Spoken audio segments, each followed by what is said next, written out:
السلام علیکم، میں رابعہ خان آپ سے مخاطب ہوں۔ اسلامی نظریاتی کونسل نے انجینئر محمد علی مرزا کے لیے جو فیصلہ سنایا، اتنے سارے بلنڈرز اس میں سمجھ ہی نہیں آ رہا کس کی بات کریں کس کی بات نہ کریں۔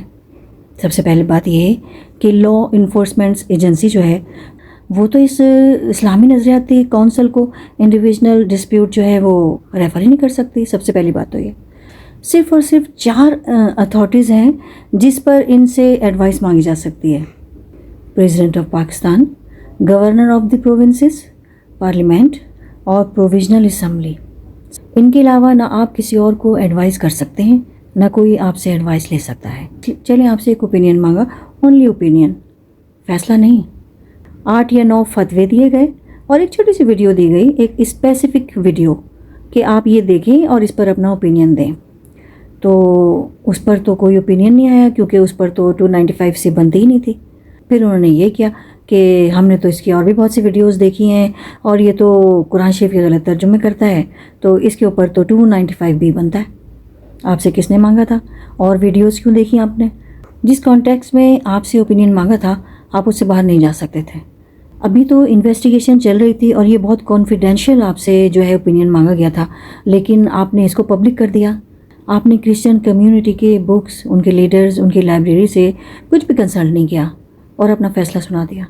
انجینئر محمد علی مرزا کی نفرت میں اتنے آگے نکل گئے کہ کرسچن کمیونٹی کو آپ لوگ ڈیفینڈ کر رہے ہیں، ان کو ڈیفینڈ کر رہے ہیں جو ہر سال، اب میں کہوں گی تو پھر یہ ہو جائے گا کہ میں نفرت پھیلا رہی ہوں۔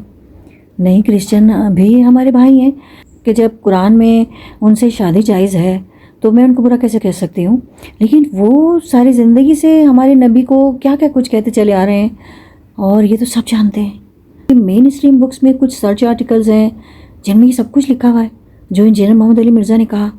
آپ نے نہیں دیکھا، آپ نے پڑھا بھی نہیں، آپ نے جانا بھی نہیں سب کچھ، اور آپ نے ان کے خلاف فتویٰ دے دیا۔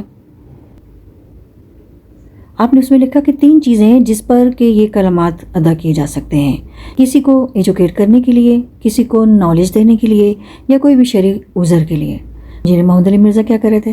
سوال کا جواب دے رہے تھے نا، لوگوں کو ایجوکیٹ ہی کر رہے تھے۔ پھر یہ سمجھ نہیں آ رہا کہ اتنی جلدی کیا تھی فیصلہ کرنے کی؟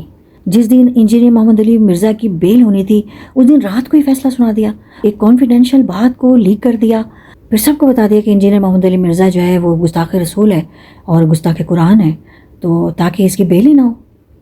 ایسا کیا آپ لوگوں نے؟ بہت افسوس ہوا، بہت افسوس ہوا۔ سمجھ میں نہیں آ رہا، جو کچھ آپ خود لکھ رہے ہیں اور آگے خود ہی ان چیزوں کو آپ ڈیفینڈ کر رہے ہیں۔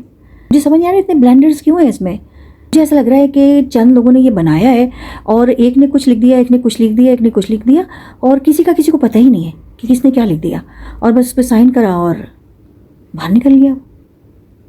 سمجھ نہیں آ رہا ایسا کیوں ہوا ہے۔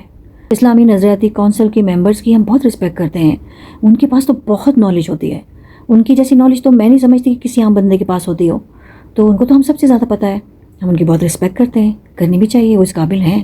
آئندہ کسی کے لیے بھی کوئی فیصلہ کریں تو بہت نیوٹرل ہو کے کریں، اللہ کو جواب دینا ہے۔